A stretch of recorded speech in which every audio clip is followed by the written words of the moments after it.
Just on housekeeping matters, everyone who's in the class should have now received a list of the study groups, and your name should appear. If your name appears nowhere, then there's a chance you may not exist, in which case it would be very wise to talk to Rossio immediately at the break. The second thing is that at the end, that is at whatever time we finish, somewhere between now and midnight, whenever I have meltdown, you are due to hand in your first mini commentaries. Groups 1 and 4 are submitting their mini commentaries to me. Everyone else is submitting it to Rossio. And we will have 2 piles up here, and it will be clear where yours belongs. Last bit of housekeeping. Tomorrow evening at 6 o'clock, Christoph Menke is speaking. Christoph, of course, did teach here. Actually, officially, I think I'm his replacement. I am the substitute Menke. And lo and behold, his paper is actually coming out in the graduate faculty journal, so we know what it's about, and it's an attack on Hegel.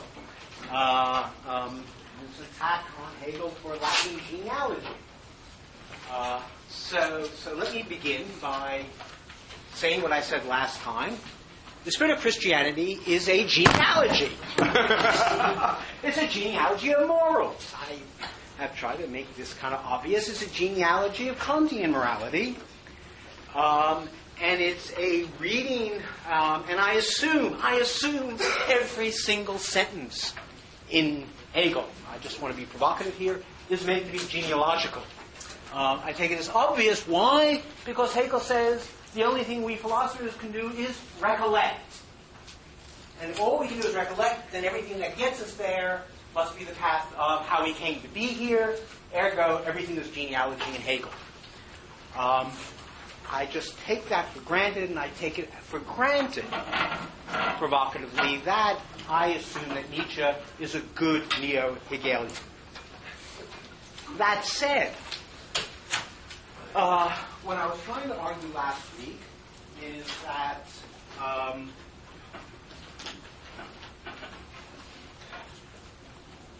the presentation was of Judaism as the source, or using the emergence of Judaism and Judaic thought as a way of thinking about the genealogy of Western reason, where the notion of reason was to be thought of in terms of the notion of law. So the question is, how did it come about that we are the sort of folk who take morality to be equivalent to lawfulness, where lawfulness means Kantian universality? I'll be saying a lot of that Kant later this evening. So the thought then, the argument rose up, like the flood itself, that this notion of law originally arose as a form of mastering nature, of controlling nature, of taming it. Now, of course, what such a mastery of nature depends upon, so the claim is that our notions of lawfulness is a notion of instrumental reason. And that, unsurprisingly, Hegel is pursuing the critique of instrumental reason, or the critique of law, now read as instrumental reason, that anyway is all over German thought at this time. It's there, of course, in the writings of his friend Hölderlin and Schelling, but it's there earlier in Schiller, and it's there in Hamann. It's there all over this period of German thought. Nobody was satisfied with thinking that we could think about everything in accordance with the paradigm of universality and lawfulness, the Newtonian paradigm, after all. And in thinking about that notion, he said it depended on a notion of authority, that law depends on authority. That authority ultimately came down to the notion of an external command. And in order to ground the notion of external command, Hegel suggests you have a double movement. You have to find something beyond the concrete particular, namely the universal, so you control or subsume or have the particular in your grasp by conceptualizing it. Again, this is a trope of German thought, especially Schiller.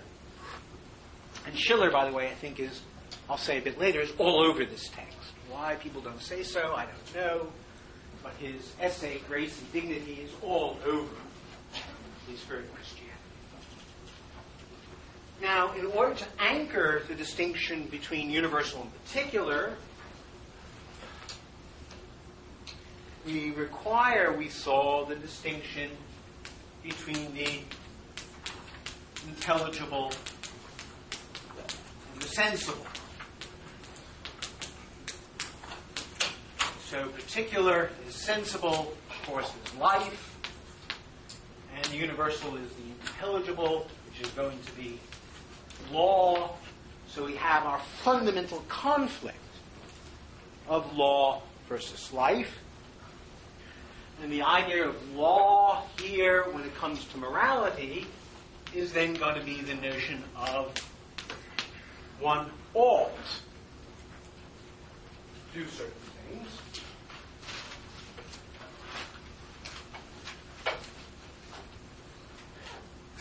And we ended last time with my suggestion that Jesus came along and wanted to, just this beautiful phrase, to lift nature so that it became holier than the temple.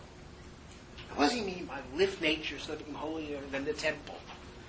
He means nothing more extravagant. I suggested that if somebody is hungry, you feed them. If they need warmth, you give them a cloak. If they need to be sheltered, you put a roof over their head. That's what it is to make nature holier than the temple. Now, of course, the argument here, and this is the beginning of an argument that's going to take me many, many months, and I may never do it, not this year or maybe in my life. Hegel thinks that we can have morality without any ought. That's something about the very notion of ought, as I'll come back to later. But the first person who got this absolutely right was Elizabeth Anscombe, when she said, wherever you hear the word ought, somewhere lurking in there is a God. And the thought is that there's something fishy about the word ought. What can be fishy about the word ought? All morality is ought. You ought to keep your promises. Now, what we need, is different ears. Because if you can hear that phrase, we ought to keep our promises, and not feel that there's something queer in that, something fishy, then you're not hearing well. Because what are promises? Promises are a binding of yourself to do something. So it looks like what it is to make a promise is to keep it. That's what it is to make a promise. And if you don't realize that when I promise you I'm going to give a lecture, then, and I don't do it, then either I'm very stupid or mean or don't know what the word promise means. Similarly, if I say, don't kill. What does the word ought add to don't kill? You ought not to kill.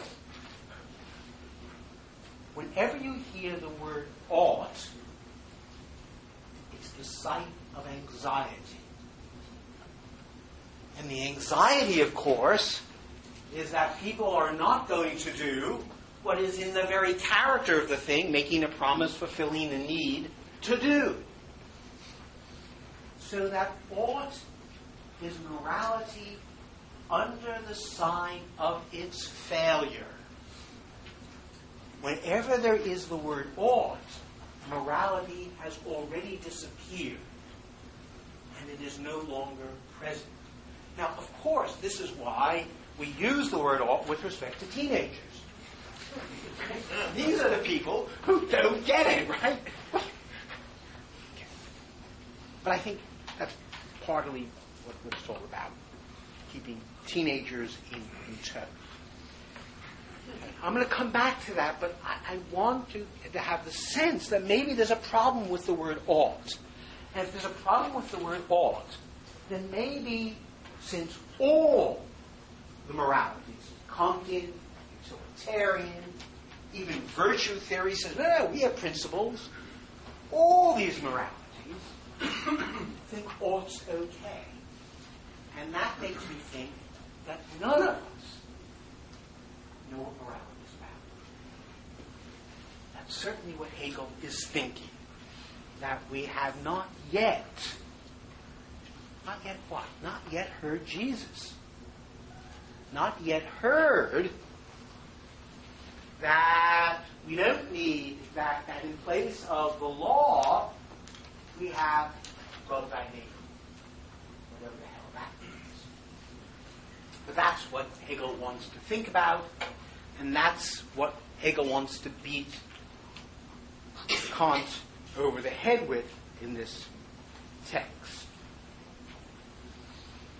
Okay, so I suggested that this would be the replacement of a vertical morality with a horizontal ethics, let's call it. Page 209, Hegel says something typically Hegelian and weird. Since laws are unifications of opposites in a concept, which thus leaves them as opposite, while it exists itself in opposition to reality, it follows that that concept expresses in ought.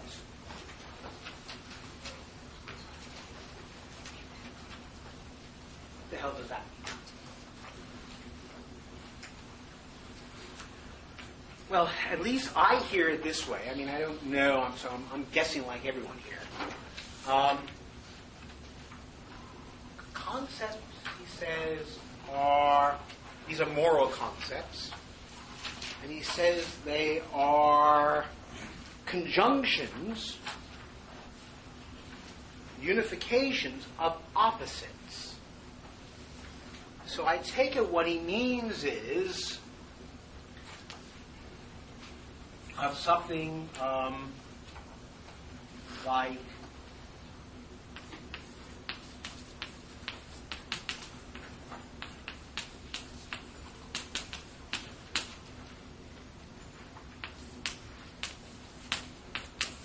this. So that the concept would be about breaking promises, don't do it. Of killing your neighbor, don't kill him. Now, so there's two thoughts in a moral thought. And they're opposite thoughts. They're about a state of affairs and its negation. So every deontic principle is saying both P and not P. About killing, don't kill. About breaking promises, don't break, etc. Now, of course, Hegel by the way, thinks that you can't have contradictions in reality. We'll come to that later on, since he's said to believe in contradictions. The only place you can have a contradiction is in proposition land. So the only thing that moral laws could be, since they are themselves unions of contradictions, are concepts. And because they are concepts, they can never enter the world at all. All they can do is regulate it. That is, regulate your actions. Hence, regulation is the notion of their oughtishness. Their oughtishness is their being beyond life. Hence, there is the very notion of ought. Hegel is saying, whenever you hear the word ought, you know morality has gone vertical. It's shot up into the world of concepts and propositions and left the world of life. Now the problem then arises with what authority are these propositional states, these laws, sustained? How do we sustain the authority of laws? And Hegel says there are three paradigmatic ways in which the authority of laws is kept in place. First, divine fiat. You obey the law because God says so. Now, I don't know what kind of answer that is, but it's simply whatever the answer is that made people quake when Moses, got the laws and say, here they are. God said don't do it. So God says is the first answer.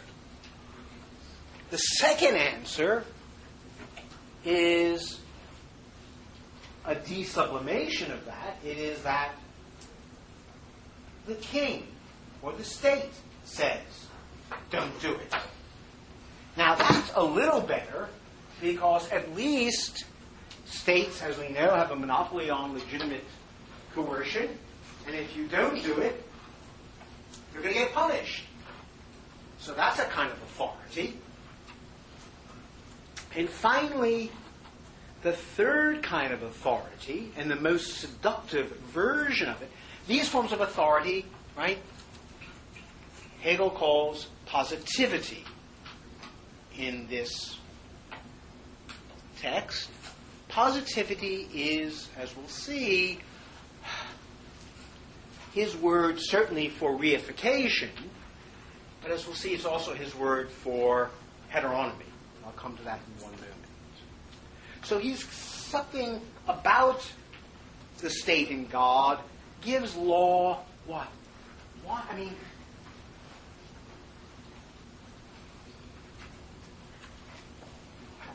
as any kid knows, right? When someone says you mustn't do it, and then someone tells you, you ask why, and they say, because God says so. And you say, right. And exactly, he's going to do what to me? And then they say, you're going to go to hell. And then you say, I'm doing it. I mean, you have to believe in a lot of absurd machinery, which, of course, a lot of people do. But you need a lot of absurd machinery to think of authority as coming from God. So what I want to say is the notion of God is what? Is a mystification of authority. That in fact, that God is a placeholder for the problem of authority. That people posited God because they didn't know with what authority laws or principles were to have, and they were trying to give them some oomph. God is just a big oomph. Just an attempt. But above all, I believe, I really think that's the power of God. God's a question mark for our anxieties about authority. That God's the riddle of authority, and therefore we make God more and more problematic, mystical, all that, in order to deflect this problem of authority, which in another version is the source of meaning. So it's a big problem. The state, well, that has its pragmatic features, but then that makes the authority seem, until we discover something like democracy, at least, seem fairly arbitrary. And at this point, Hegel is not thinking about democracy, but roughly any other version of the state. So he's thinking of an arbitrary notion of the law. And hence the third version becomes very exciting to him, and it is the most seductive. And it is that something is obligatory because it is universal. That is, it is universalizable, or has the form of lawfulness in Kant's sense, so that it comes from reason itself. So lawfulness turns out to be something about reason. All right, let me talk about that for a bit. You've really got to get clear about that, because it's going to run through the whole semester. For Kant, begins the groundwork of the metaphysics of morals with the only unconditionally good thing is a good will. And what makes a good will good is not what it wills, since what it wills is particular, and Kant assumes any willing can have any kind of content. It is rather, if it can't be particular, it can't be about content.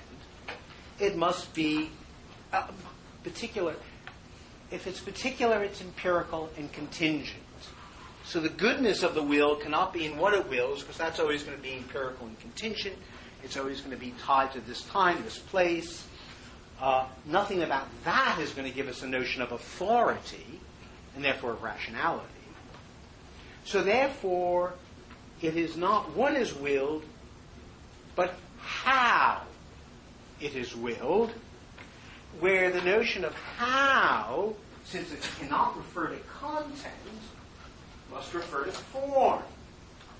So the very nature of seeking out this structure leads us right away to the problem of form in opposition to content. That is, already in thinking about it, we're going to generate our universal particular distinction. And the form, according to Kant, is of course that of universalizability. So Kant's thesis, as briefly said as possible, is that a maximum of action. Okay, what's a maximum of action? So I'm thinking about doing something, and Kant says we do things for reasons. We have general intentions.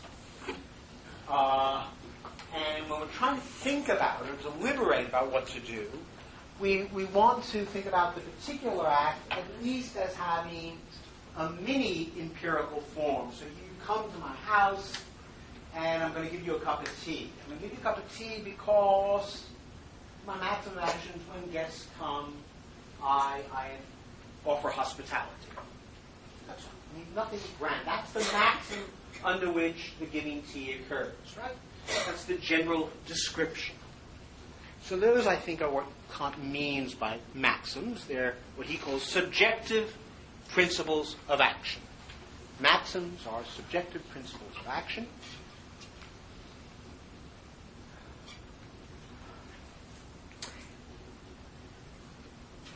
And Kant says that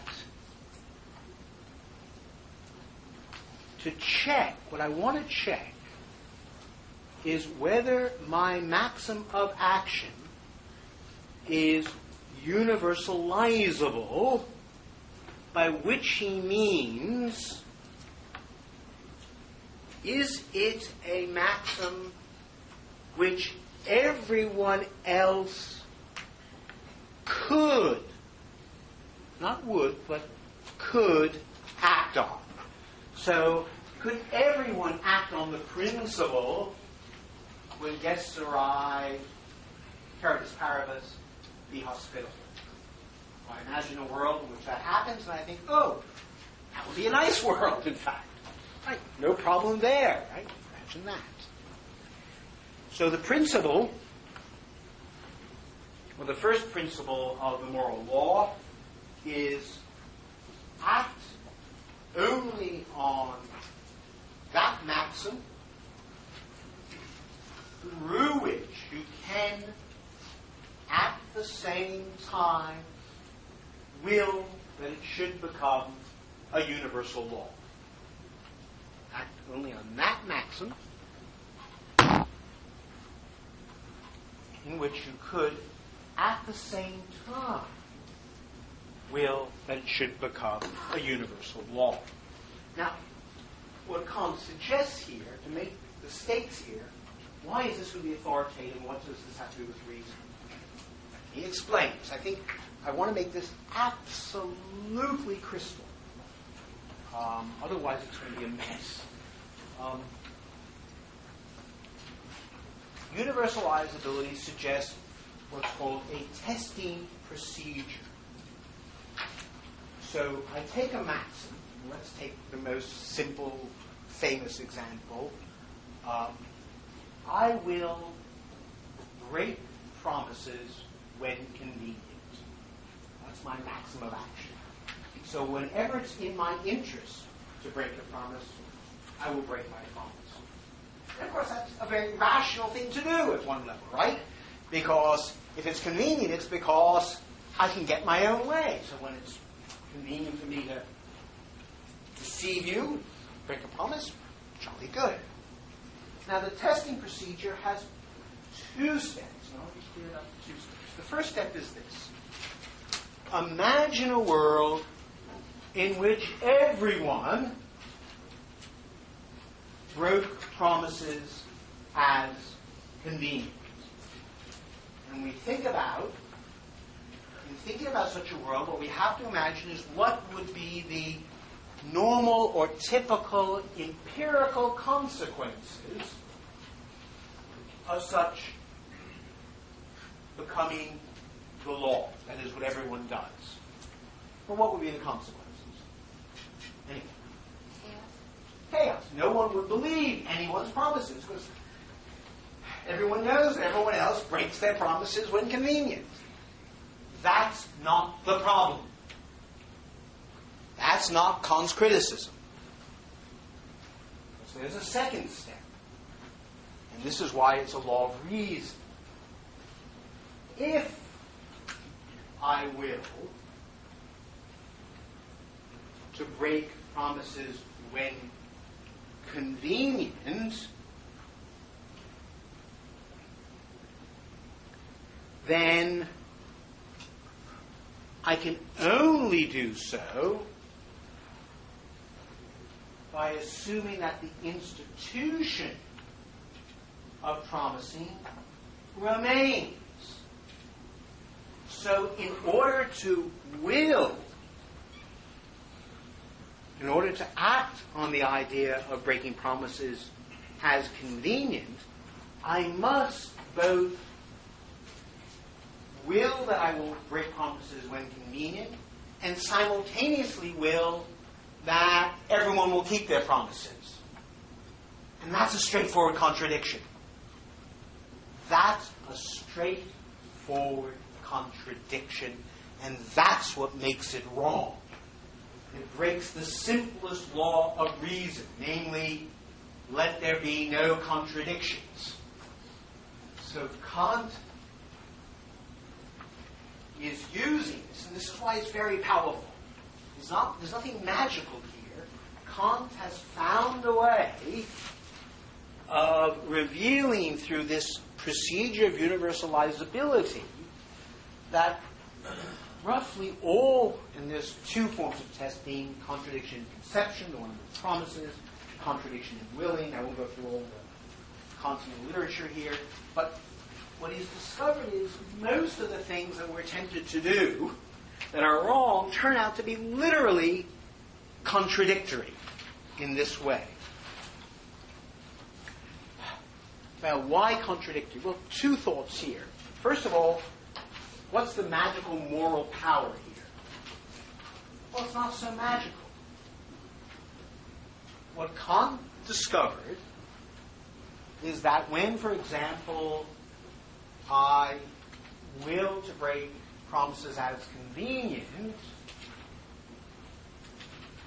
I am free riding. I am a parasite. That is, I am living off of everyone else's goodwill, or what is the same thing as the opposite universality? I'm making an exception in my own case.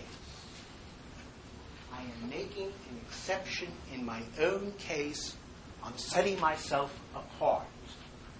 So sheer logic, sheer reason reveals that what is immoral is egoism or self-interestedness or making myself different from everyone else.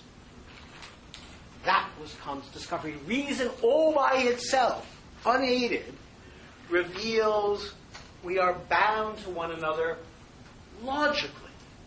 Logically. Now, the reason why that's the case, and here's the second thing I need to remind you of, and we'll come back in a moment. Hegel agrees with Kant that every act we do, every single action we do, is legislative. Every one of us, in every action we perform, legislates. By which I mean, to do an action is a fortiori to claim this action is the right and proper thing to do. That's what it is to do it. That you can never do an action unless there's weakness of the will, and that's why weakness of the will exists as a problem. But apart from weakness of the will and such murky things, to do an action just is to say, this is the right thing for me to do, which means it's the right thing for everyone to do. It's just the right thing, because there can't be, this is the right thing for me, but for no one else. Right? There's just no way of logically doing that, except, again, when you're concerned with mere contingencies, right? Non-actions which don't have that character. So that each of us is, and this is why Kant's theory is a theory about legislation, we're always legislating in a kingdom of ends. All the time. Everything we do is an act of legislation. Which is why, when we do bad things, people take offense. Their offense is, you're saying that's the right thing to do. And you say, no, I'm just saying it's right for me. You can't say that. You are committed by doing it to claiming it's the right thing. Merely logically. Just a matter of grammar. Just grammar. So Kant is very powerful. Out of reason itself, not anything mysterious here. Of course, there's going to be a bit of mystery coming in a moment. But underneath it, and Hegel agrees with this, Hegel concedes, Hegel says that universality does overcome abstract positivity of civil law and divine fiat. And it does so because, I'm quoting from page 210, 211, because command here is something subjective. And as subjective, as a product of human power, that is, of reason as the capacity for universality, it loses objectivity, its positivity, its heteronomy. And the thing commanded is revealed as grounded in an autonomy of the human will. So when I obey the moral law, I'm not obeying God or some feudal king. In some way, I'm obeying myself. This is reason as self-determination, right? This is Kant's very claim. And hence, here he just equates positivity and heteronomy. He just says it. So now we know what the word positivity means. It always means heteronomy. Now we can get started. Get through today. Okay. So now comes the problem. And the problem is this. Hegel nonetheless wants to say, and that's what all this stuff about Judaism was working up to,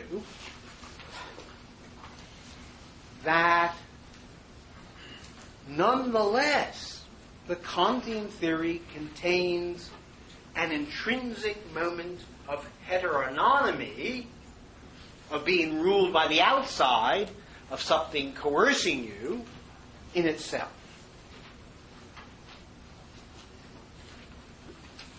Now, this is going to be complicated, and the reason it's going to be complicated is because the very thing that Kant thought was his own great achievement in the idea of the moral law, namely the way in which the moral law, and now you can see why we had the whole thing on Judaism, what Kant loved about the moral law is it gave us wholesale independence from nature, where nature, of course, is Newton's nature, and therefore from the law of cause and effect. So, if we were governed by our sensibility, for Kant, we were simply governed by drives, by, whatever causal things were happening to us. And therefore, Kant thought we needed to lift ourselves above nature. And that's what just reason in its logical form allowed. Just reason in its logical form. So, that very thing that Kant thought was his achievement, Hegel wants to say is nonetheless positivity. And therefore, nonetheless, heteronomy. And part of this, of course, is to see this, part of the story has to be seeing this in its genealogical setting. That is, we comprehend the meaning of the moral law as part of a process of de-sublimation. That is, a process of immanentizing. That is, again, we see the moral law as going from God to the feudal monarch to reason. That is, we have to see it in that chain, is the first thing that Hegel wants to say. But in saying that, in hearing that, he will go on to say, again right here on page 211, and this is what we have to make sense of.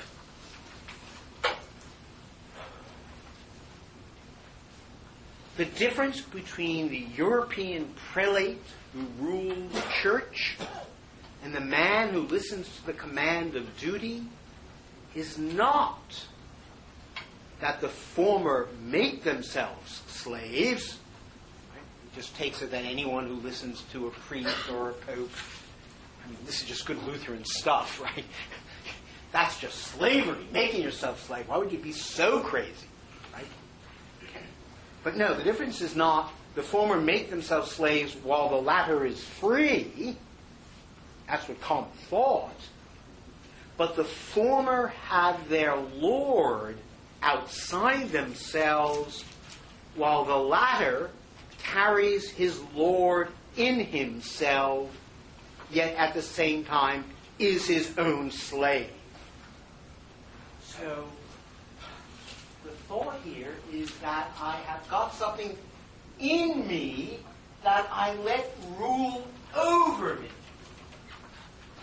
So the thought would be something like, and I take it this is Hegel's thought, Hegel can see nothing in Kantian universality other than a punishing superego.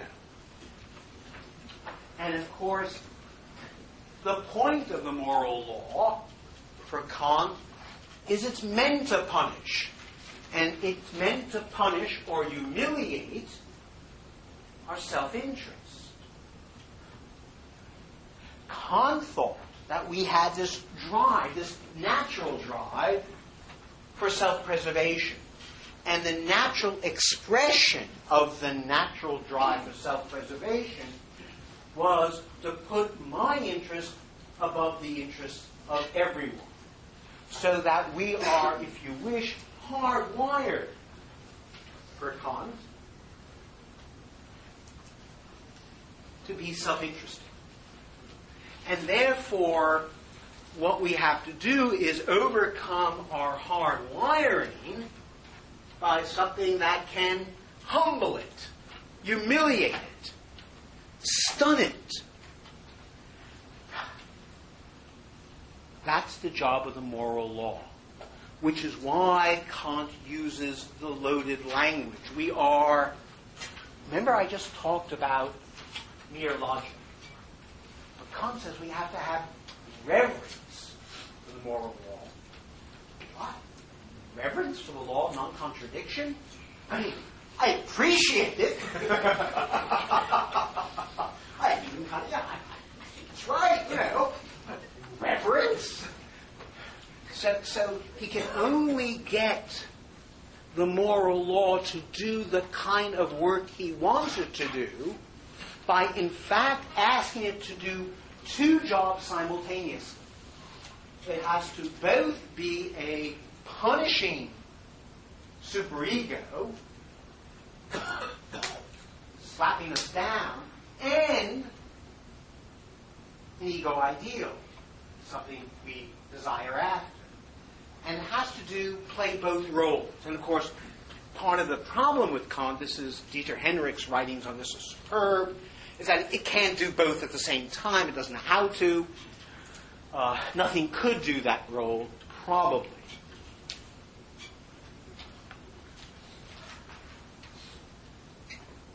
Now, what's this thought of making someone a slave of themselves? And it's this.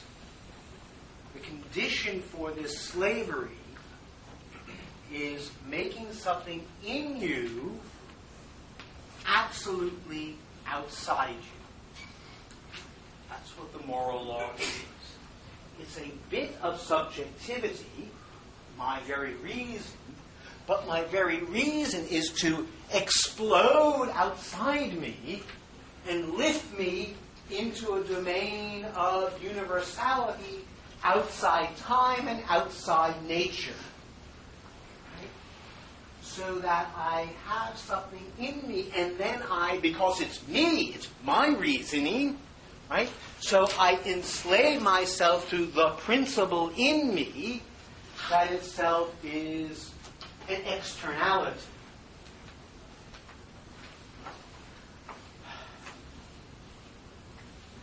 Hence, the moral law is something alien within me. Alien character is what's going on in the fact of reason, right? It's the rebarbative moment in me. Well, what's its alien and objective character? How do we feel that? Same page now. For the particular. Alien with respect to what may be the right question here. Alien with respect to what? Well, Hegel says for the particular, impulses, inclinations, pathological love, sensuous experience, or whatever else it is called by Kant, the universal is necessary and always something alien and objective.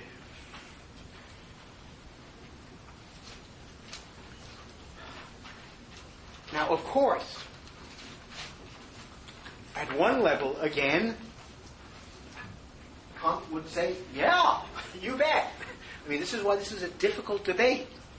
Kant wants to say, but it needs to be alien and objective because we better humble and humiliate those pathological drives you have because on their own, they are just what? Bits of nature.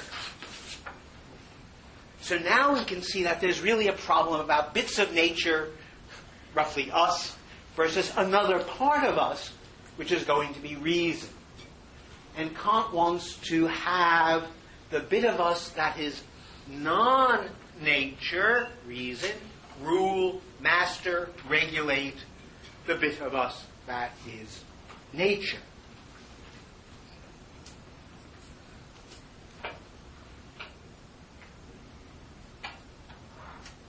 Well, part of Hegel's objection, the first part of Hegel's objection, I'll get to the second part in a moment, part of Hegel's objection here is just straightforward Nietzschean. It's this. This is moral law is a slave morality because it poses a product of life. I mean, for Kant, the moral law doesn't come from anywhere. Right? And by reminding us that everything comes from somewhere, that nothing belongs to a Platonic world of universals, right? Hegel is therefore saying, look, whatever the moral law is, it's a product of life, because everything is a product of life. Can't be a product of anything else, because there is nothing else, right? So we have his anti-mysticism. But therefore, what the complaint is simply that abstract ideals are in reality products of life, and therefore the opposition between law and life is logically equivalent to reifying a moment of life and calling it not life, and then giving it authority as not life. Right? And that is, by the way, the fundamental gesture of what the genealogy of morals is all about. This is why I'm saying the argument is perfectly Nietzschean. That argument just runs through as just unproblematic Nietzschean, which is why for Nietzsche, quite rightly, right? Even slave moralities are originally productive. Because all products of life originally are forms of affirmation, and they only become negative. And Hegel is again saying exactly the same thing. He's thinking that, not that Kant said the wrong thing, it's that he stopped to soothe. So what Hegel wants to do, and why he wants to do it, we'll make clear, is say the problem was not that we went from God to king to reason, but that we have to go one step further. We have to continue the process of internalizing these abstract reifications or products of life So we require a further internalization. And of course, the idea of further internalizing, again, is in the culture, right? It's what Protestantism is, further internalizing. You take the priest and you put him inside you, and you become the priest. That was what Luther said. Every man is his own priest. Internalization. So Hegel is working out this Lutheran thought against Kant, who he's saying now is a bit of a papist and a Jew, is what he's saying about Kant.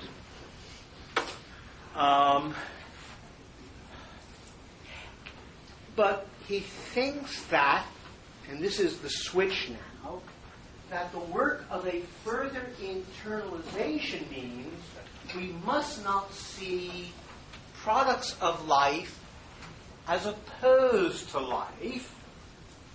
Therefore, we must drop the logic of universal and particular, and we're going to replace it by what he says is every product of life, every command, he says, is a modification of life. A modification which is exclusive and therefore restricted only if looked at in reference to its object. So the thought here is if the Kantian scheme is about the relationship between law and case, universal and particular, which leaves the particular nonetheless separate, outside, ontologically distinct, the Christian scheme is about the relationship between a virtuous disposition to love thy neighbor and loving thy neighbor, which is to say, between potentiality and actuality. So that rather than thinking of occasions as things which get in the way of the universal, the occasions now are opportunities, occasions to express, in this case, your loving disposition. So we begin with a language of modification, or maybe if you're a Spinozist, a logic of modes, right? So love is a modification of life, reconciliation is a modification of love, virtues are collectively modifications of love. So everything is a mode of something else. He's just trying to get this holistic logic of modification, potentiality, and actuality. Now, what is important about this is the command now, love thy neighbor,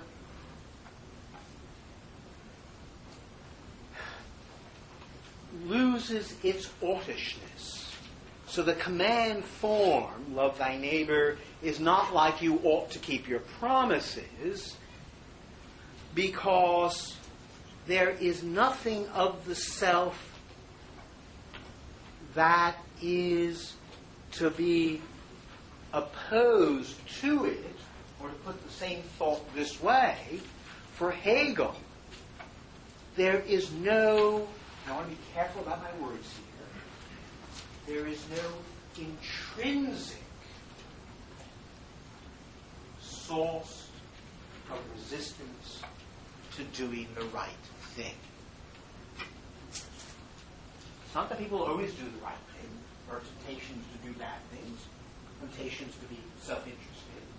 But Hegel takes it, and this will be a part of the phenomenology, how he deals with emotions and affects.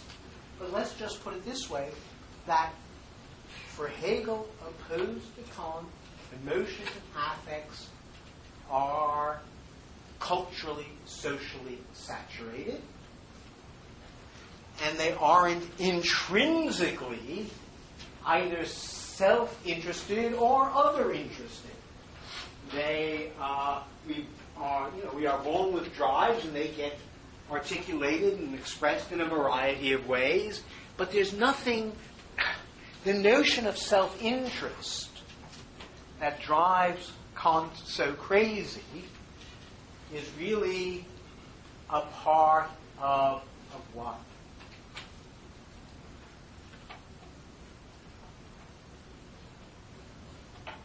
It's part of trying to think about morality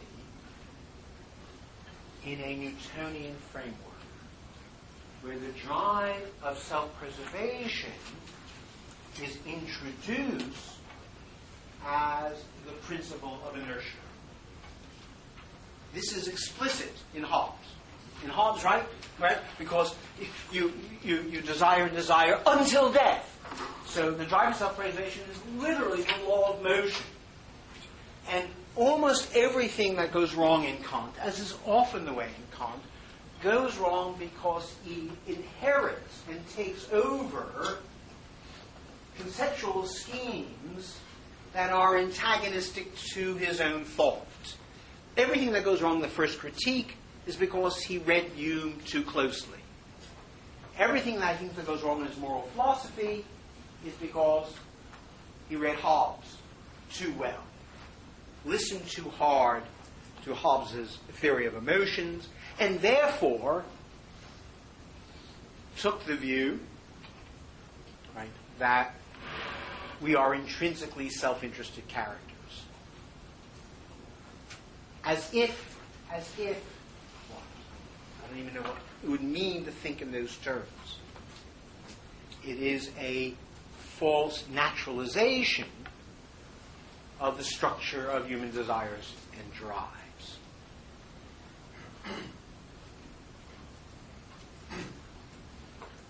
Okay.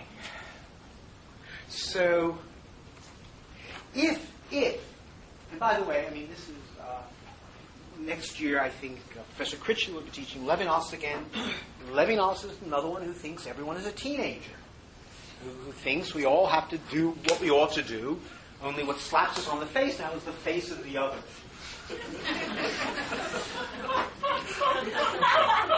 I know Levinas, I just find Levinas comic. I'm sorry.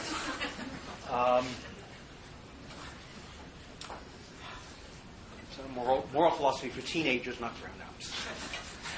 But no, I take this to be a real problem, because I take it to be our problem. That is, I'm not sure we know what a moral philosophy for grown-ups is yet. So, of course, I say that. I meant to say it provocatively, and you bit. But now I want to turn back on myself and say, but wait a minute. Before you laugh, maybe we better figure out how it is we can be grown-ups. And it's just not so easy or clear. And I take it that's Hegel's problem in all of his texts, is what is it to be grown-ups? Or, I take it the same thing, how can we be fully secular human beings? Same thought. Because obviously being a child is believing in authority, believing in a God or a parent. And there simply are none to tell us what to do.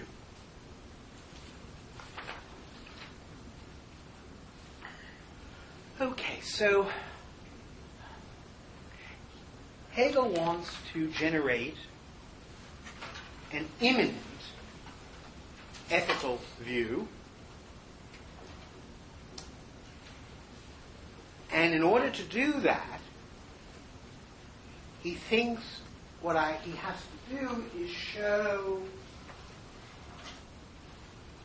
well, let's think about it in obvious ways. I've just been arguing, trying to argue that the notion of self-interest or egoism or any of these phrases is not, as it were, in the structure of the metaphysical structure of the universe. That it is a construction of a particular society, a particular time, particular place, right? All the things that, for example, Rousseau argued against Hobbes.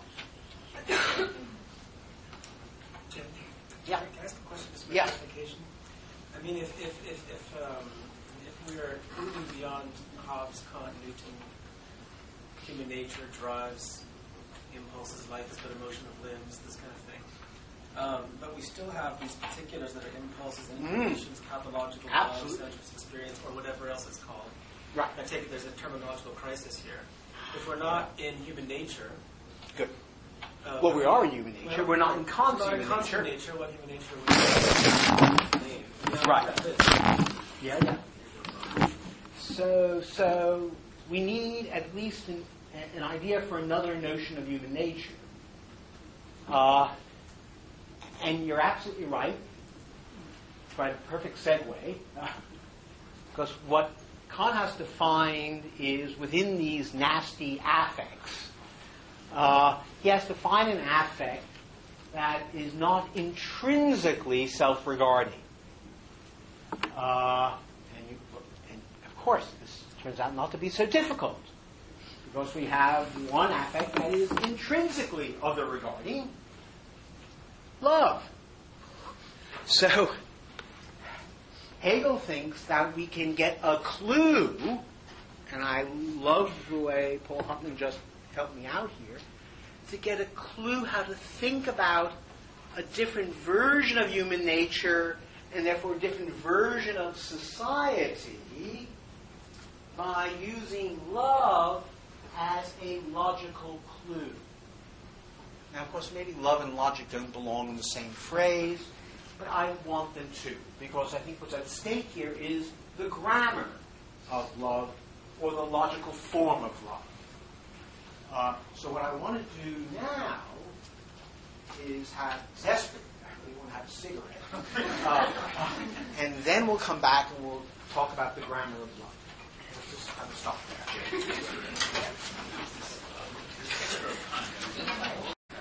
So the thought that we want is a further internalization of the universal.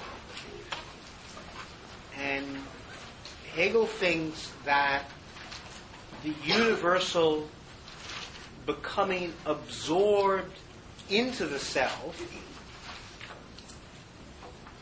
and inclination itself becoming lawful. So there's nothing about inclinations that can't be lawful, would yield a thoroughgoing synthesis of law and inclination, and the idea of a correspondence or synthesis of law and inclination, Hegel says on page 215, is life, and as the relation of difference to one another, love. So the concept of love, which he is here borrowing from Schiller,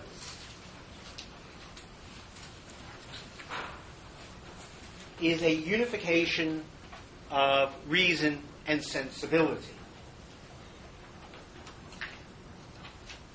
Love is the inclination of reason to unite or unify itself with a sensible object. In his wonderful essay on beauty and freedom, an essay on Schiller, not on Hegel, Dieter Henrich quotes this wonderful passage from Schiller, from the Philosophical Letters. In beauty in general, reason sees sensibility fulfilling its demand. In beauty in general, reason sees sensibility fulfilling its demands, that is, for objectivity and unity. And to its own surprise, one of its own ideas confronts it in appearance. So the surprise of beauty is something we thought belonged only to the world of ideas and reason, appears. This unexpected harmony awakens a feeling of joyous approbation, and an attraction to the sensible object must result. We call this attraction benevolence, love. So love why is love thought as a unification of inclination and reason? Well, there are three moments to the grammar of love, and in doing this, I am following an essay on love by Jean-Luc Nancy, Shattered Love.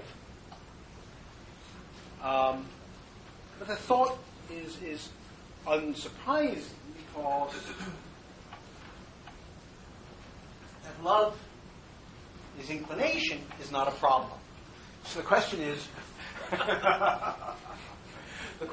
why do we think of love as a unification of reason and inclination?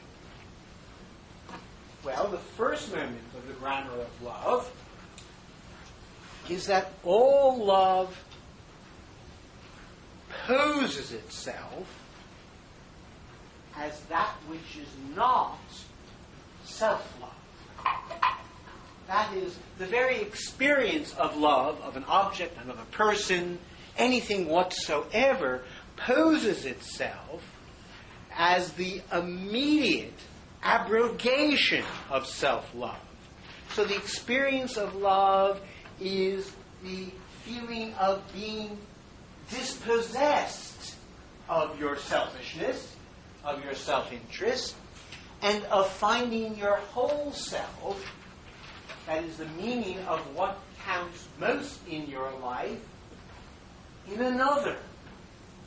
So the very thing that was supposed to cut us off from other people, namely inclination, in the case of love, actually operates in the exact opposite way. Namely, in love we experience, and experience is what I'm interested in here, grammatically, of finding our meaning or truth in the love object, right? And this, of course, can be torture, right? The beautiful cartography of this torture is Carson McCullers' Ballad of a Sad Cafe, which opens with the sentence, "The lover and beloved come from two different countries." And the whole novella, I guess, is all about how whoever is the lover does not get their love in return. So, and whoever is beloved loves someone else, and that no one gets back what they want. So it's the lack of reciprocity. But the lack of reciprocity is what's revealing, because it reveals that love is not self-love. And that's why it is, in the case of Carson McCullers, pure torture. Right? So it's the dwarf who loves, all that.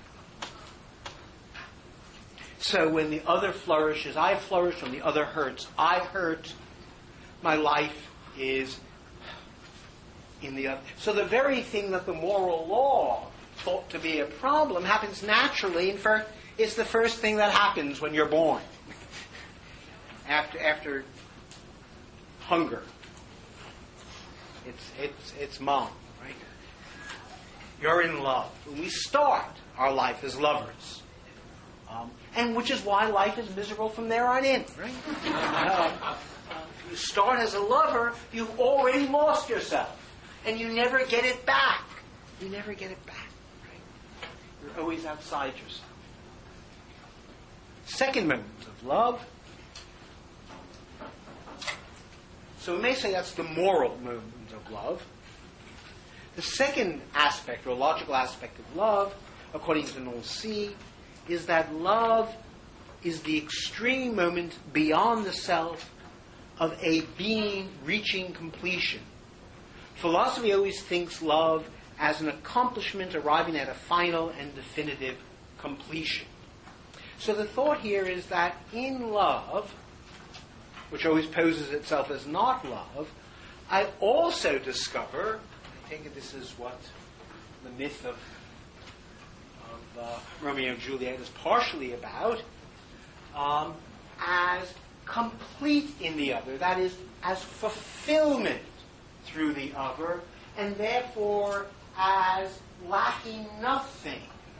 Lacking nothing. But if lacking nothing, if suddenly being in love is all the world and there's nothing left over, then love, as Hegel contends, neither restricts nor is restricted.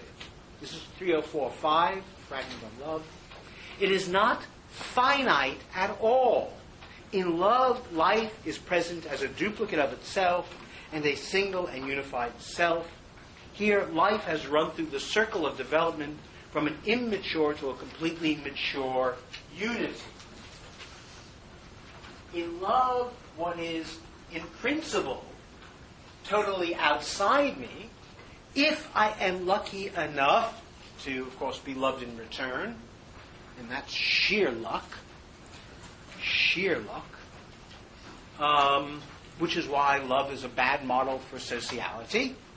Sheer luck. Not going to get far that way. We get, and why am I hounding on this notion of completion? This is Hegel's thought of an immanent absolute, of something that is not finite, but infinite, something that is not conditioned, but unconditioned. So the very thing that metaphysicians tell us is impossible, every single one of us knows is possible and actual, namely the experience of the infinite. The infinite now not meaning, of course, everything, but rather no exteriority. Because if my other is internal to me, and that's the crux of the matter, if my relation to myself is mediated through the other, then the other who is other,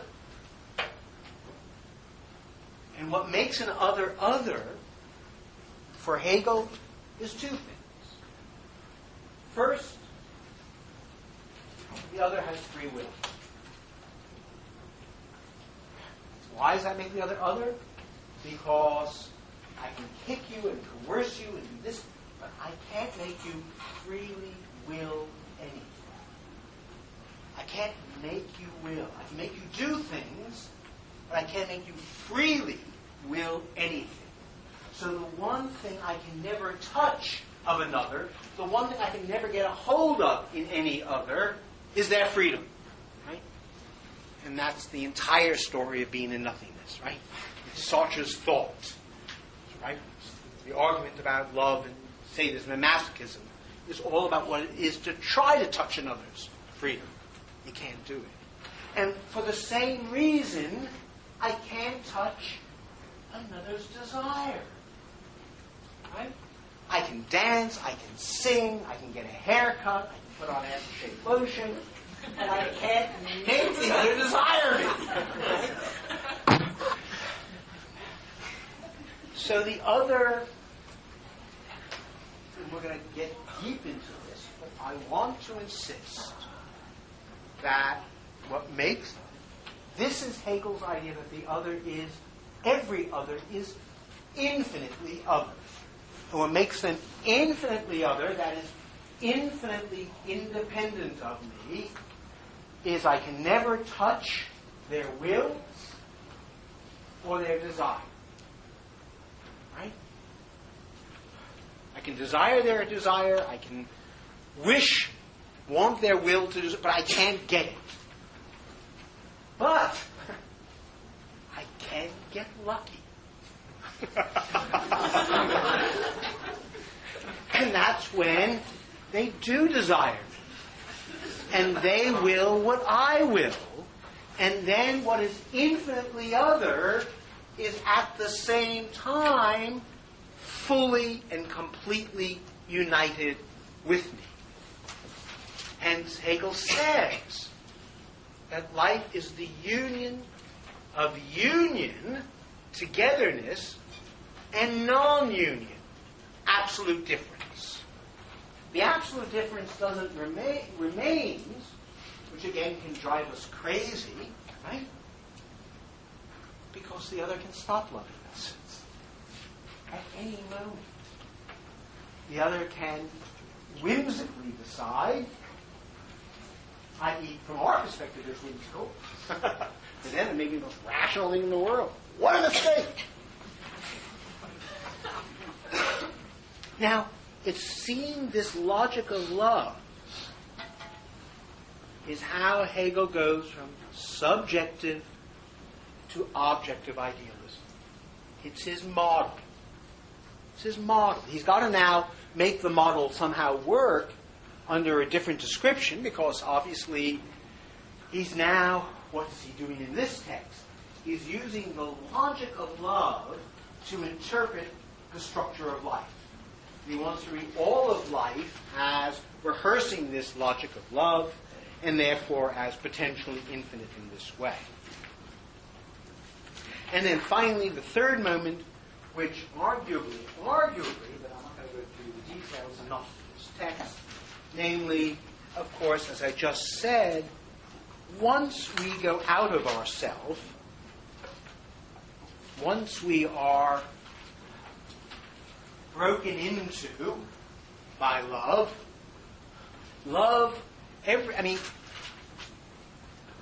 we know that narcissism is a disorder. And the reason it's a disorder is because the narcissist has no exteriority. All narcissism is almost autism.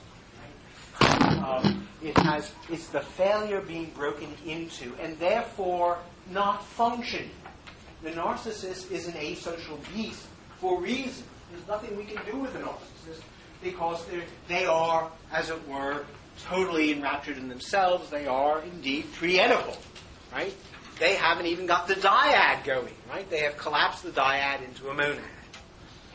But love, so I'm saying narcissism, self-love, is no form of love at all, right? It's just a pathology of a certain kind. That seems right. Freud says it's right. But actual love, therefore, is the experience of being brokered or fractured, and we are constituted in our relation to others by this brokenness or fracturedness. In this text, Hegel does not yet have this thought in play, which is to say he does not yet have in thought the thought of negativity, which is to say he does not yet, although he says he does, have in play the relationship between love and death. And that's why the thought of death will be central to how we think about spirit, which is the replacement for love and life. Okay.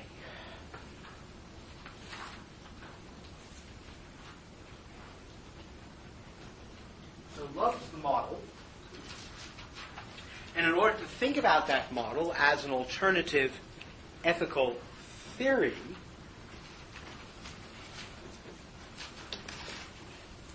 that is, an ethics without ought, Hegel wants to use the example of punishment.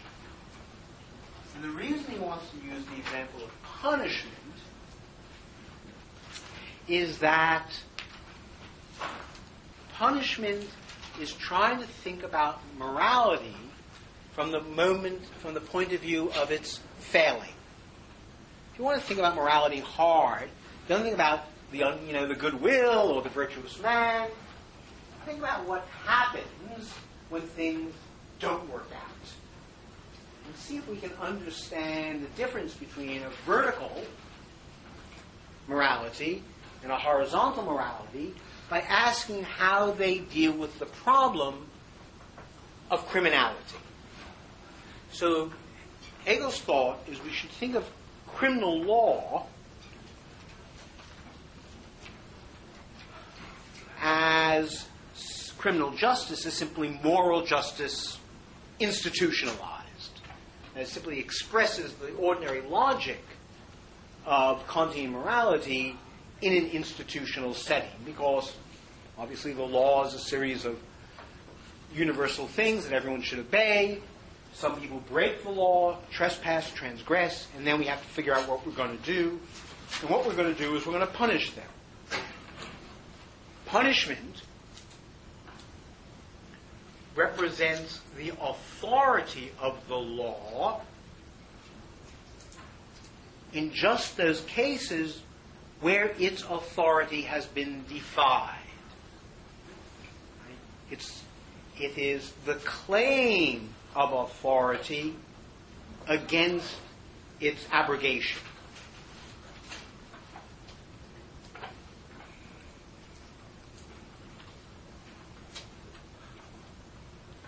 Well, Hegel wants to suggest, and he actually agrees with this, and it's Kant's thought,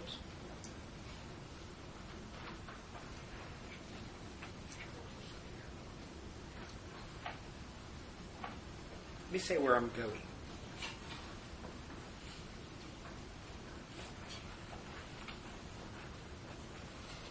Adam was asking me,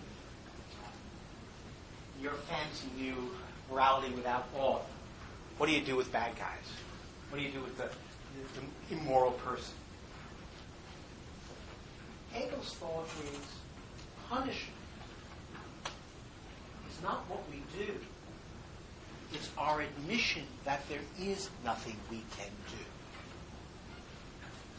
Punishment is our human expression that if someone breaks the law, we have no resources to hand.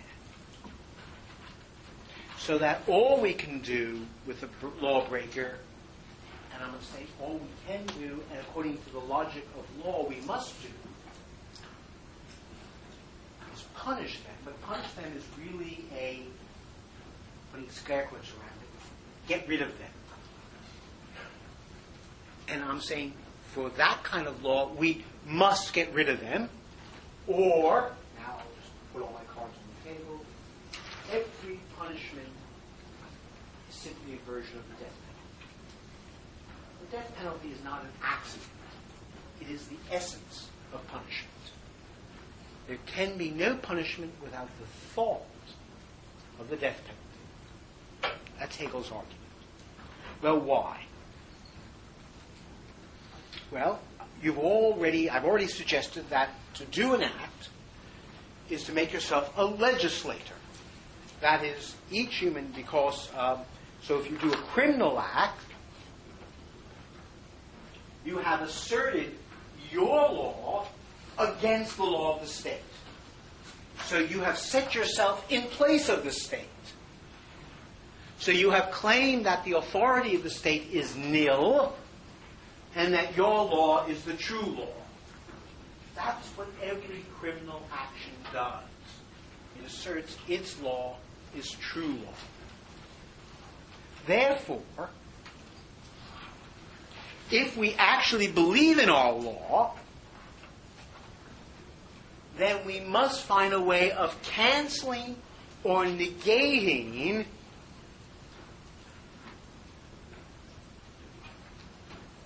the legislative authority of the criminal act. And acts are particular things, right?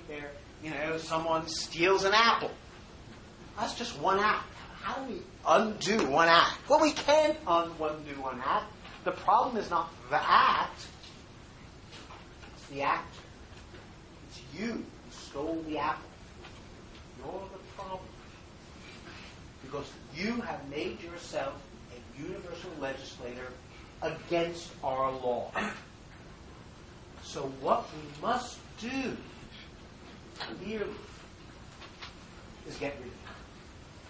That is, we must put you to death, because only by putting you to death do we demonstrate that the law is the law.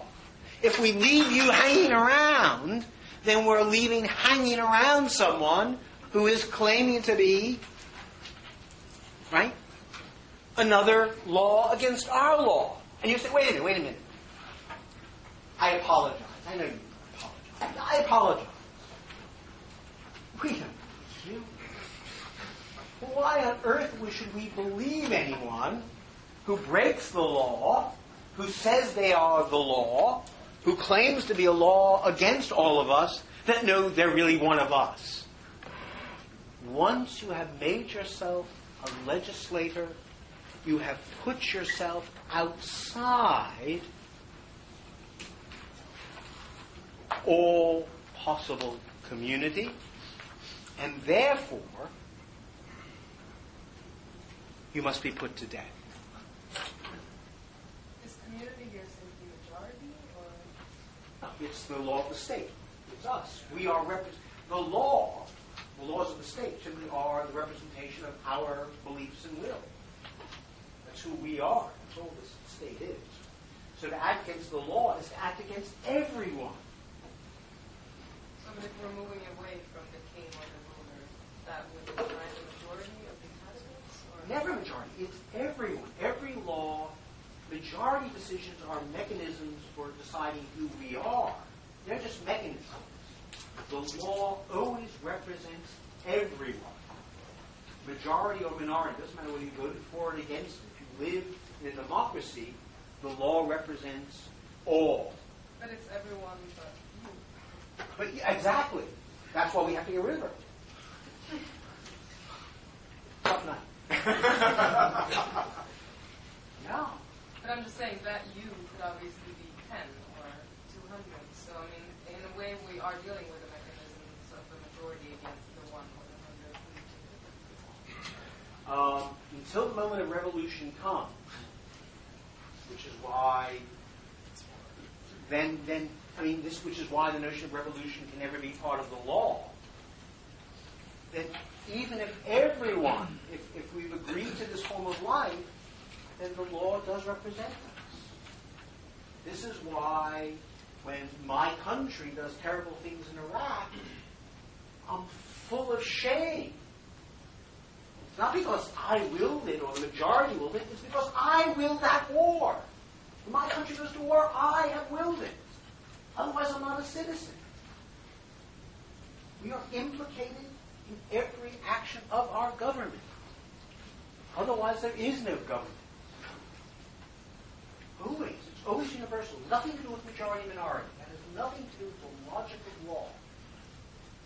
As Arendt says over and over again, majoritarian thinking is a mechanism for reaching decisions, not the authority itself. The authority is the form of life to live according to laws.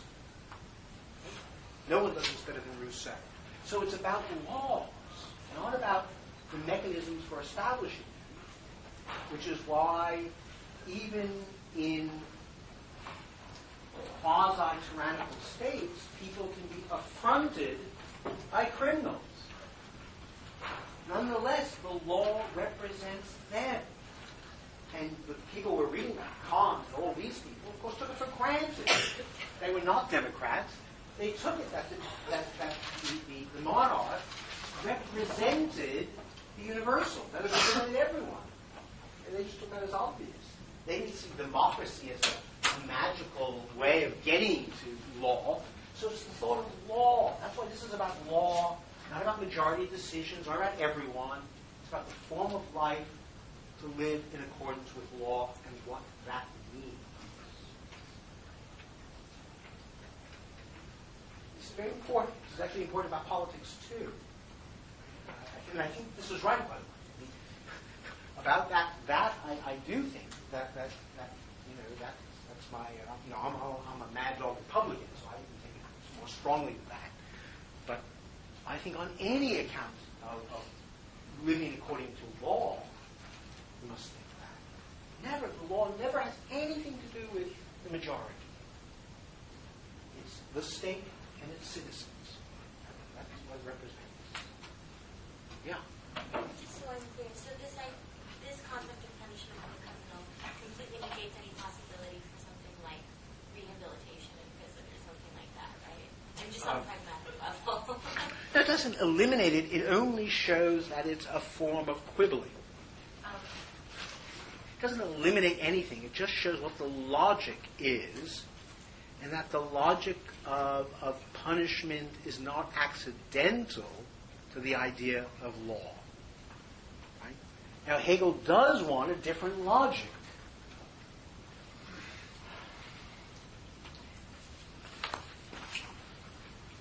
And And he wants to think of punishment not in terms of what the state does, because, by the way, he thinks he will actually defend punishment. I mean, he says, criminals deserve to be punished. He has a real retributionist theory of punishment.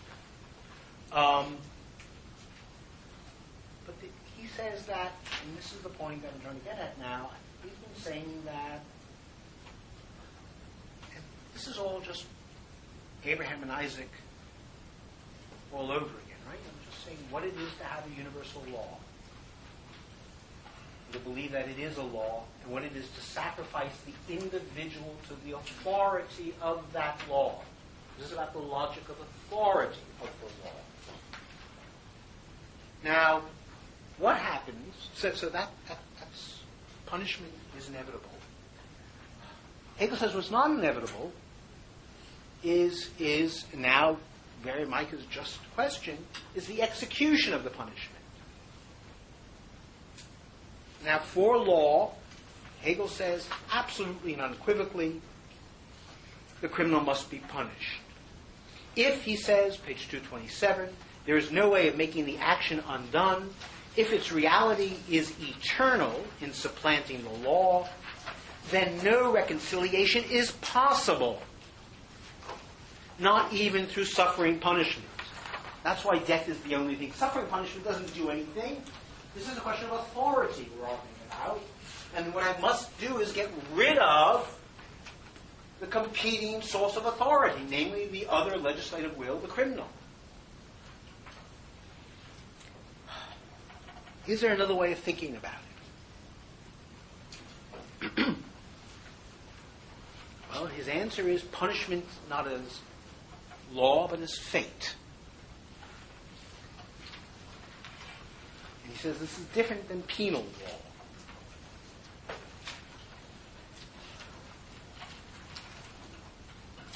And this is, again, not an answer to the story about penal law. But as I said in the first lecture, what Hegel must convince us is not logically to get somewhere else, but to learn how to change the topic, learn how to change the conversation. And his attempt to change the conversation happens on page 229. It is arguably the most beautiful passage in all of Hegel. And it is, I think, the clue to his entire philosophy. So I'm relieved that I got there. Clue. Only through a departure from united life, which is neither regulated by law nor at variance with law.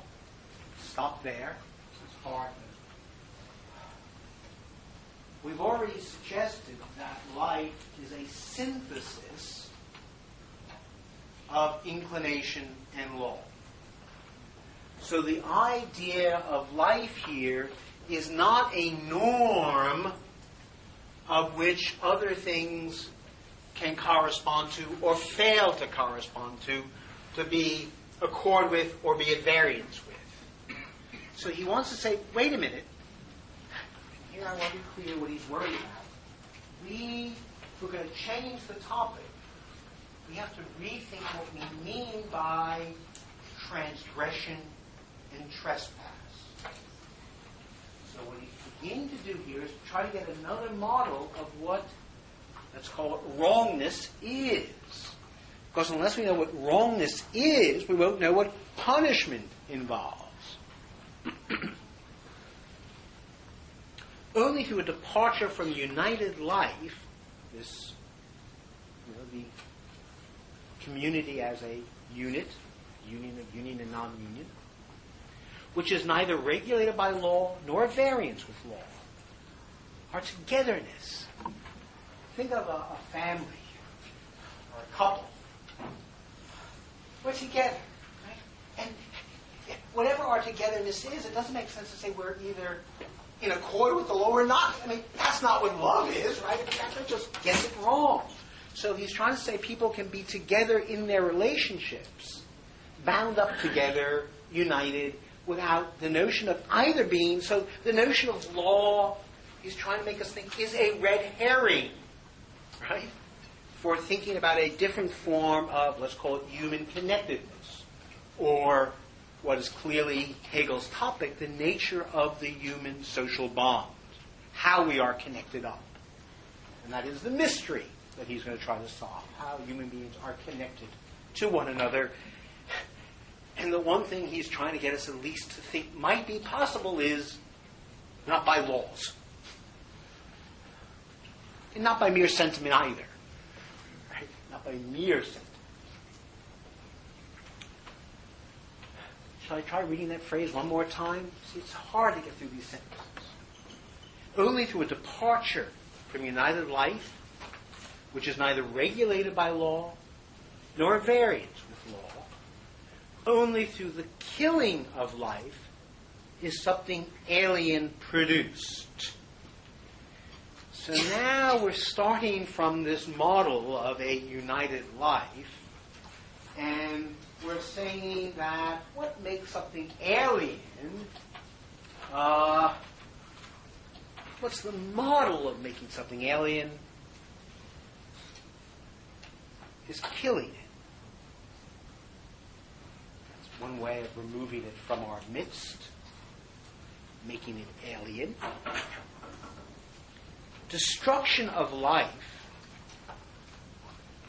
And now he says something that's almost a contradiction in terms, except he's gambling his entire philosophical future that it's not.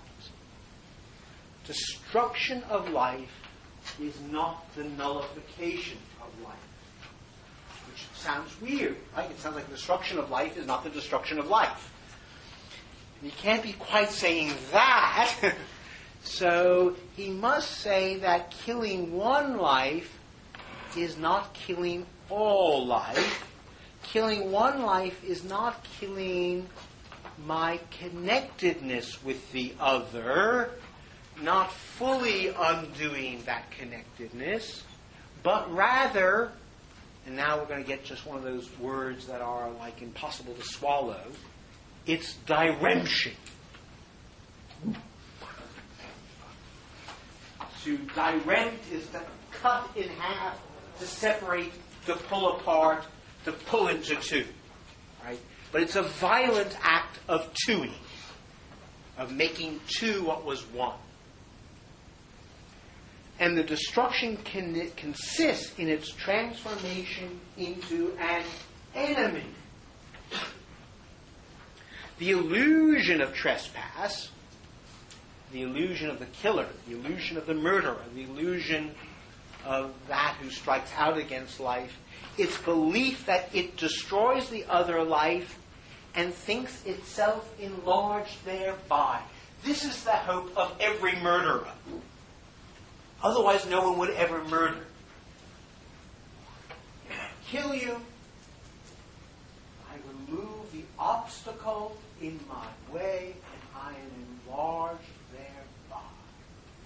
So the other is obstacle, is difficulty, is what stands in my way, is what makes me limited and finite, and therefore, if I think the other is my limit and makes me finite, then the only thing I need in order to expand, and we all want to expand, is to kill.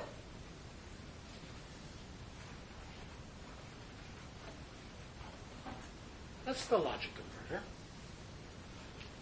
That's the belief of the murderer. The inevitable belief. Otherwise, those Sunnis and Shiites will not be murdering one another the way they are. They think the other's getting in their way. And they feel that each death, each beheading, they are enlarged by. Which is why we feel ourselves unable to know how to intervene. How do you tell someone? Roxy. Is that not exactly the reverse of love? Oh, yes. That's where we're headed. Yeah, just. Except, of course, what we want to say here is And he wants to convince us that this is an illusory logic. This is the gamble. It is what I've just said without enlarging. He says this is the false belief. So it is dissipated by the fact that the disembodied spirit of the injured life comes on the scene against the trespass, just as Banquo, who came as a friend to Macbeth, was not blotted out when he was murdered, but immediately thereafter took his seat, not as a guest at the feast, but as an evil spirit. If you ever write one sentence that good, I'll give you a PhD.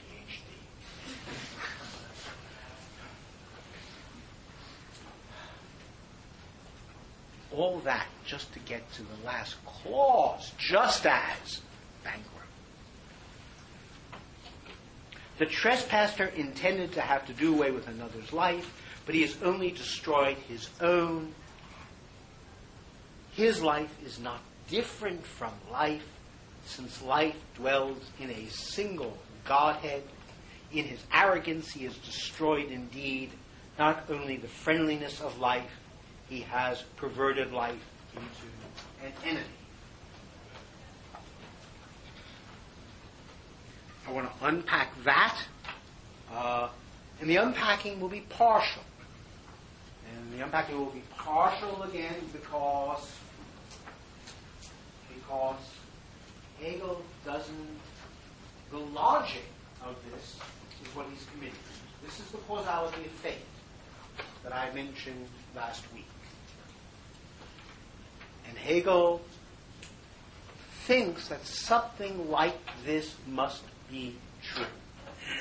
That's his metaphysical gamble. Something like this story must be true, and he has to figure out how it can be true. And in this context, what's carrying all the weight is this notion of united life. We now know that Godhead just means united life. So, the thought here that he's struggling with is that human beings are interconnected with one another in ways we cannot even spell out, in ways beyond our knowing and our ken. We are, in fact, almost completely ignorant of who our others are. So Judy Butler, in a series of recent writings, has been arguing a series of really remarkable comments. And part of how we discover who our others are is by discovering who we find ourselves grieving. That when I open the newspaper and I suddenly find myself in grief over a story about a Shiite slaughter, and my experience is that of grief, I suddenly find myself connected to them in ways I don't know how. How is one of the things we have to figure out. But Hegel's thought is we are connected, bound up together. And our being bound up together, shall we say, assumes, if I can put it crudely, we are all in it together. That we can't separate our fates from the fates of others any more than two lovers can separate their fates from one another. Right? So again, the model of love is being as the model of life. Using love to model the life of a community.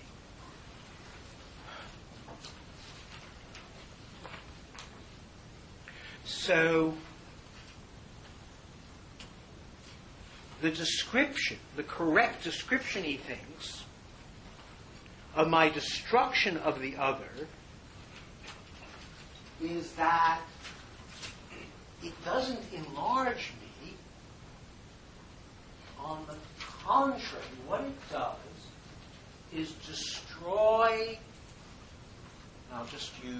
a placeholder set of phrases, the thick web of the life world that binds us all together.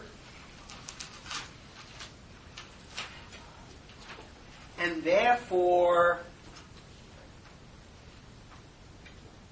makes the conditions of my life, and let's put it crudely, the necessary conditions for the possibility of my life are undermined. So in killing the other, I am actually committing an anti-transcendental act. Right? I am undoing the necessary conditions for the possibility of my life. So instead of being enlarged, I am in some sense making my life impossible. Well, what is this notion? So how do I make it impossible? In Hegel's... Yeah. Is that process reversible, Hegel, or is different? When somebody does that? It's going to be reversible. But I have to tell you, you're nodding, oh yeah, good, reversible.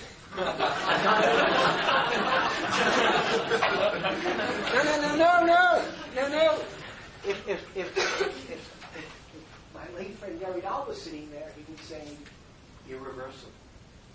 That's Derrida's critique of it.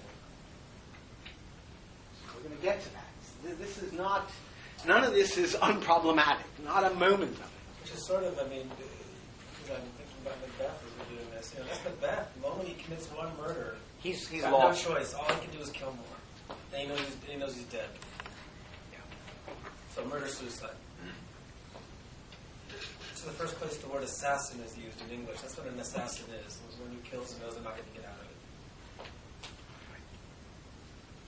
And of course that's a nice... All murder is suicide. That's Hegel's argument here. And how do we see this? Well, Hegel's way of seeing here is to talk about fate. And to talk about fate, he, of course, is, in his case, thinking originally about the fates in Greek tragedy. So he's thinking that literally, when you break the law, these harpies are going to come and they're going to get you, right? You're going to unleash them. But he also wants to think that can't be quite the right story. He also wants to think that it's the return of the repressed. And he therefore wants to think of this in terms of the notion of guilt.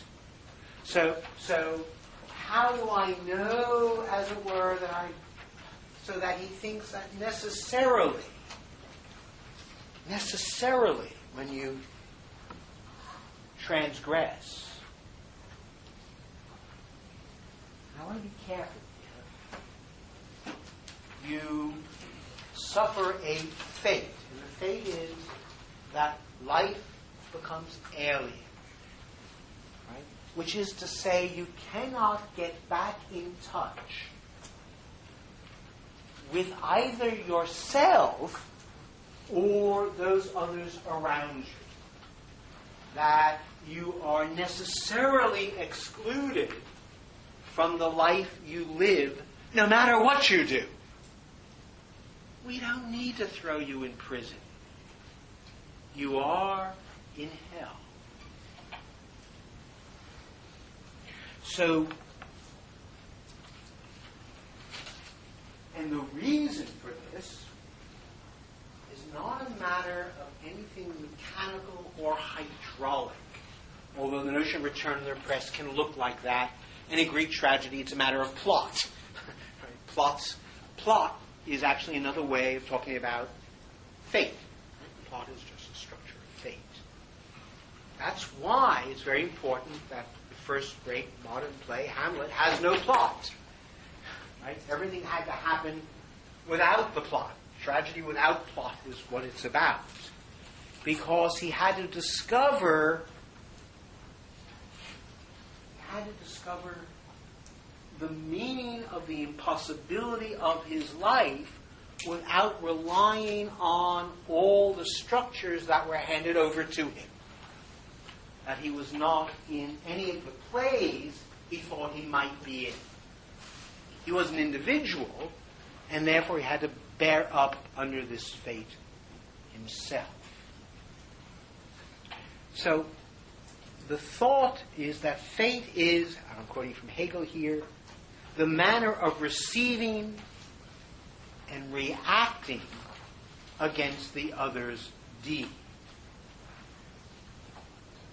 The example I give in the essay, I know, simple example to get us thinking about this, will be the example of trust. Think of trust as the basic condition for our ordinary life together. What I mean here is, I'm walking around here, and I ain't worried that someone's going to pull out a gun and shoot me. I have absolute, unconditional, I'm not wary, I'm not looking over my shoulder. There are certain conditions of complete trust. And it's not because, and I want to be clear, this is not hard, it's not because I know that if someone do that, they would be punished. Because, that's not trust, that's kind of consequence.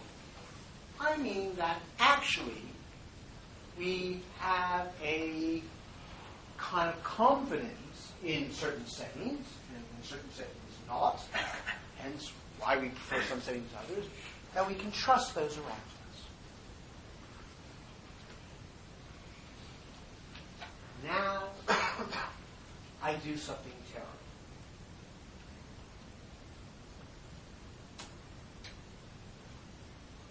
Now, forget about you. What about me? I do something terrible. What's the consequence of that? I have learned that at least one person in my environment is completely untrustworthy. Me. But if I can't even trust myself, if I know in my heart of hearts I am not deserving of trust, I'm going to trust you.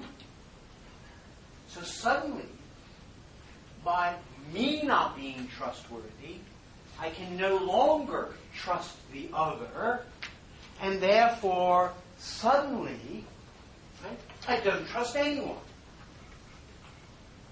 So, it's not because someone betrayed me that I don't trust.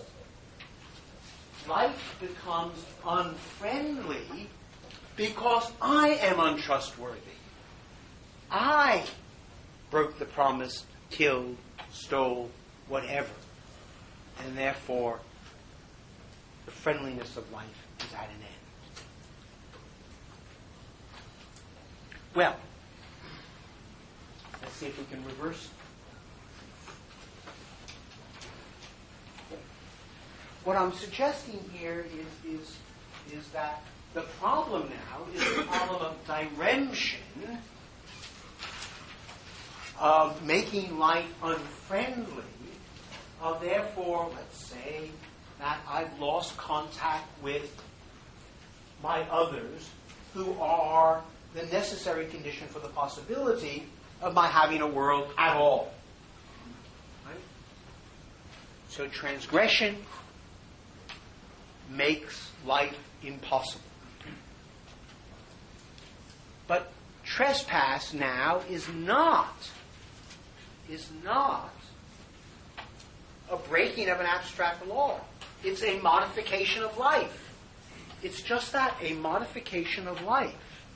And therefore, if it's a modification of life, then it must be open to further modifications.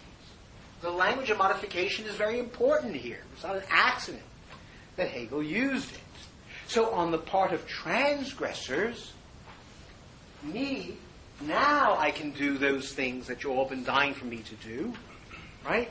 I can confess and apologize and repent and try to make reparation and go into rehabilitation and all those other things. Because why? Because there is in me, quoting Hegel, page 231, the fate in which the man senses what he has lost. It's a great sentence. So I want to be real careful about what the sentence is. The fate in which the man senses what he has lost creates the longing for life, for lost life. So, notice a couple of things about the sentence. First, I don't have to sense that I've been separated from my life. I can be separated from life and not know it. Which is to say, there's such a thing as objective guilt or objective despair. Right? Secondly, it's only at the moment that I sense that I have lost something that the experience of loss is itself the longing for that lost life, even if I don't understand it that way. Right? This is why struggling with criminals can be so peculiar. Right? Because on the one hand, they can suffer guilt, but they can't understand that they're longing for lost life. This longing recognizes what has been lost as life, as what was once its friend, and this recognition is already extraordinary sentence, the enjoyment of life. It's the enjoyment of life, not because the guilty person is happy. It's not that kind of enjoyment. It's rather that they're in life. They're not in the throes of the moral law or the punishing superego or the man with all the power, all the ways in which we objectify the law. So suffering guilt is my acknowledgement of my answerability, and therefore pushes me toward confession apology. And if you are very nice, you will forgive. When we get there, I am going to try to convince you that forgiveness is the central metaphysical concept of Hegel's entire system. So that's 25 minutes away. Yeah. I want to ask, you said that as a citizen is responsible for everything like that. Mm-hmm. And in America we have the death penalty. Mm-hmm. So we argue that all of us lose, as you say, Absolutely. our connection to life. Yeah. Now you said that there is the option of forgiveness and asking for apology. My question would be, is there such a thing that as a communal question of all citizens of forgiveness? It's a great question. First of all, I'll say it's a question that Professor Poole's entire course is on this semester. And therefore, it's a really hard question.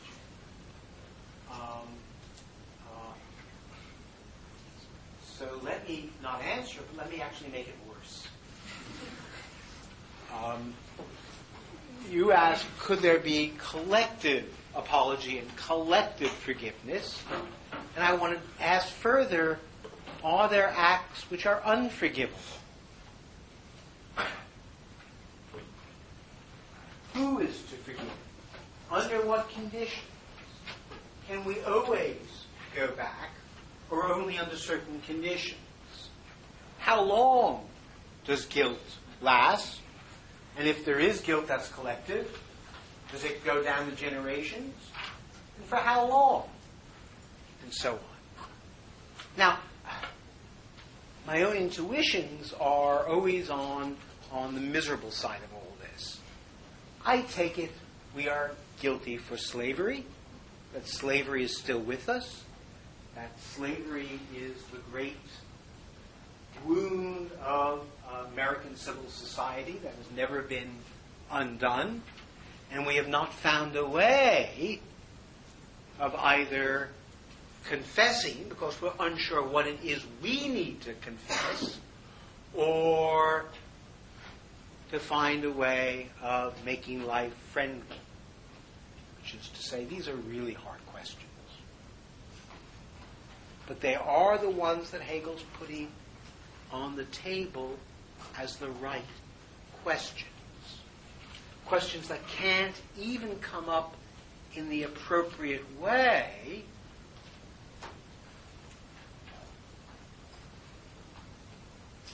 prior to Jesus. And why it is that Christianity should be this turning point. And why it is that, and I mean Christianity just now as a cultural moment in a collective learning process, but I take it as fundamental for Hegel's thought, not just in this essay, but in the entire system, that he thinks that Christianity is, and Jesus does, change the conversation.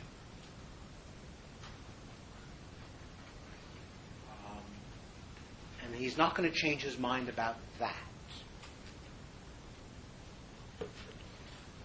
Now, of course, in order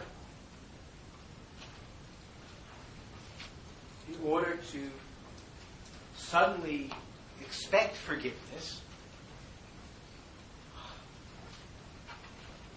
and I just want to say forgiveness is odd.